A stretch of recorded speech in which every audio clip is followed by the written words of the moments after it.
Are you someone always fear of something? Fear means false evidence appearing in real. 98% of the time, what we fear of is never going to happen. It's all like our mind illusion, making you weak. Replace your fear into faith. Faith means full assurance in the heart.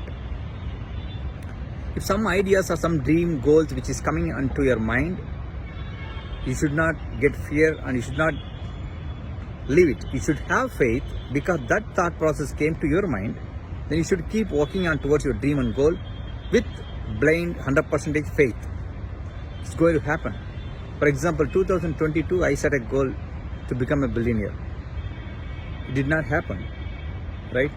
Because 2024, even I did not have even achieved millionaire status. But that doesn't mean I'm going to give up on my dream. Maybe God is testing us some other way. If that person, if I make him so easily billionaire, how can he handle the situation in future? He may be testing us to putting more pressurized situation and so many challenges. You know one common thing, right? Easy comes, easy go away. If you achieve whatever the things which easily, right, it doesn't have that kind of value. I'm just giving an example. Like you have